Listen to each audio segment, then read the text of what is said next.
Alien came out in 1979. I was 12. I was begging my dad and my mom to let me see this thing. Please let me see Alien. It's like the biggest monster movie ever. Please let me see this.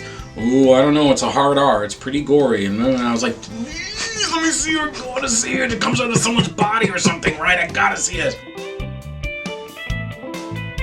What was so awesome about Alien is that it was Alien.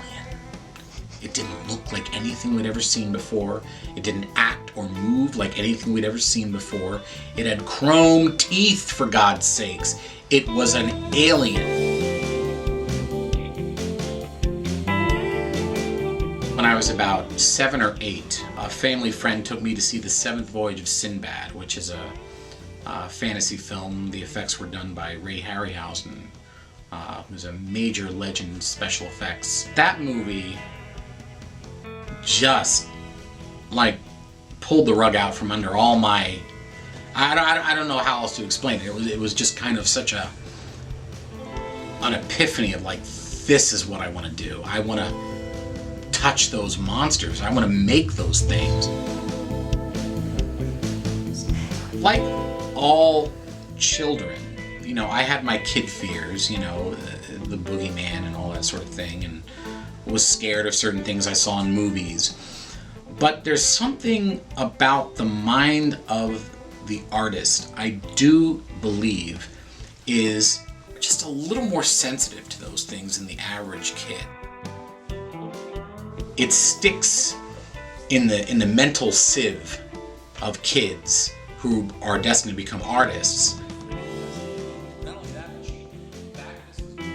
I think that my design ethic owes a great deal to Ray Harryhausen because his design was simple.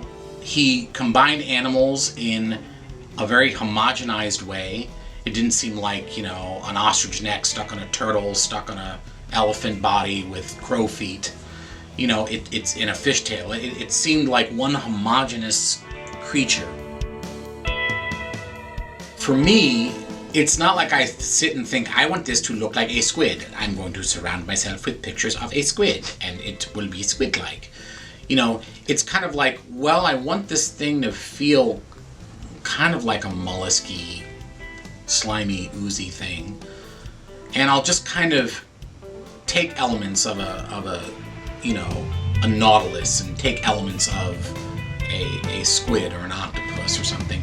And they all become kind of integrated, and then I take insect elements and I put those in there, and then a little mammalian influence, so that all these things end up being kind of uniformly distributed throughout the design.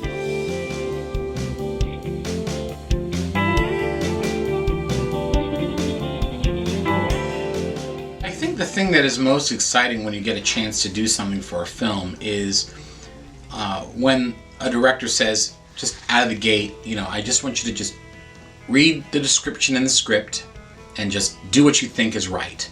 Do what you think is cool.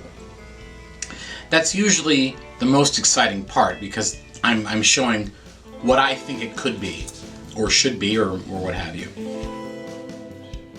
I think that all artists, all of them, no matter who it is, whether you make film, whether you write, whether you are a musician or a monster maker, you want freedom. You want creative freedom. You want the opportunity to just do your own thing. And the luckiest of the artists get to do that. I feel like I'm becoming increasingly lucky in that way.